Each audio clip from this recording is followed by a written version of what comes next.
ফিরে এলাম বিরতির পর। দেখছেন 10টায় 10 দিক। পানীয় জলের দাবিতে রাস্তা বন্ধ করে বিক্ষোভ গ্রামের মহিলাদের। পানীয় জলের তীব্র সংকট এবং নিজেদের জলের দাবিতে রাস্তা অবরোধ করে বিক্ষোভ দেখাচ্ছেন মহিলারা। ঘটনা বাসন্তী থানার 6 নম্বর ভরতগড় গ্রামে। পানীয় জলের সংকটে ভুগছেন মহিলারা এবং গ্রামের মহিলারা এই মুহূর্তে পানীয় জলের তীব্র সংকটে ভুগছেন। নিজেদের জলের দাবিতে রাস্তা অবরোধ করে বিক্ষোভ দেখাচ্ছেন মহিলারা। এই ঘটনা ঘটেছে বাসন্তী থানার 6 নম্বর ভরতগড় গ্রামে। এ নিয়ে আমরা বিস্তারিত জানবো। আমাদের সঙ্গে সরাসরি রয়েছেন আমাদের প্রতিনিধি সৌরভ বিশাল। সৌরভ, কতদিন ধরে পানীয় জলের সংকট সেখানে এবং মহিলারা কি জানাচ্ছেন এই মুহূর্তে, তাদের কি দাবি রয়েছে? আরো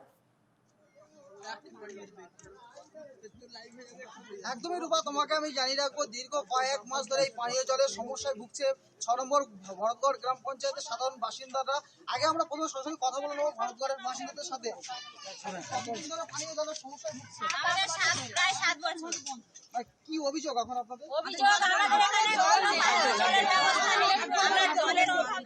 মানে প্রচুর ভুগছি, কেনা জল খাচ্ছি আমরা, আমাদের দিনান্তে পান্তা পুরো এরকম অবস্থা আমাদের। তাহলে প্রতিদিন যে আমাদের 3 গ্রাম করে জল কিনতে হবে, সেই টাকাটা আমরা পাবো কোথায়? আর এই প্রতিদিন জল কিনে খেতে হবে 2-3 গ্রাম করে। আমাদের গবাদি পশু আছে, আমরা মানুষ আছি, এত কেনা জল যদি আমাদের লাগে তাহলে আমরা টাকাটা পাবো কোথায়? আমাদের কি রেগুলার কোনো কাজ আছে? কতদিন ধরে সমস্যা ভুগছে? প্রধানের বাড়িতে টিউবওয়েল আছে, তাদের মাছ কল আছে, টাইম কলের জল আছে, কিন্তু আমাদের বাড়িতে কোনো জলের জল নেই। আর অভিযোগ প্রশাসনকে জানিয়েছিলেন? লিখিত দরখাস্ত করেছিলাম।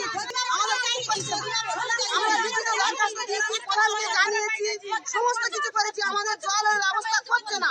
আজকে 2-8 বছর আমরা জলের অবস্থায় ভুগছি। আমাদের পশু পাখি, আমাদের পুকুরে জল নেই, আমরা কত কিনে খাওয়াতে পারি?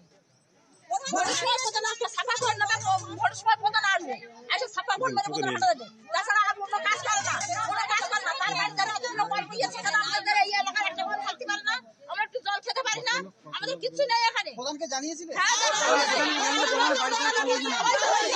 তারপরেও পানীয় জলের সমস্যা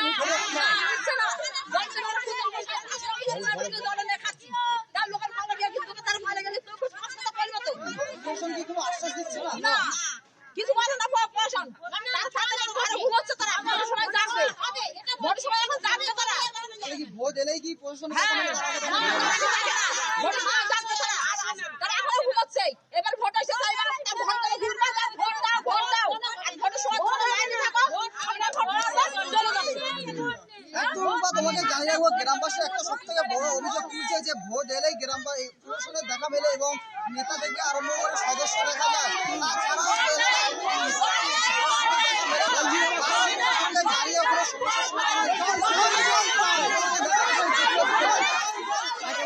ছবি দেখতে পাচ্ছি, মহিলারা একেবারে উত্তেজিত হয়ে উঠেছে। তারা পানীয় জলের সমস্যা সমাধানের জন্যই কিন্তু আজ এই পথ অবরোধে নেমেছে।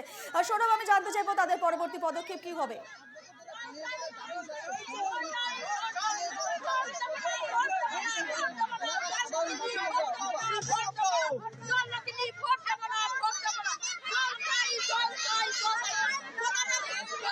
একেবারে যে মহিলারা স্লোগান দিচ্ছেন, যে ভোট বয়কটের স্লোগান দিচ্ছেন, এই মুহূর্তে আমরা শুনতে পাচ্ছি মহিলারা সেটাই বলছে যে ভোট দেব না। অর্থাৎ পানীয় জলের সংকটে একেবারে দুর্বিষহ অবস্থা সেই গ্রামের মহিলাদের। ধন্যবাদ তোমাকে সৌরভ।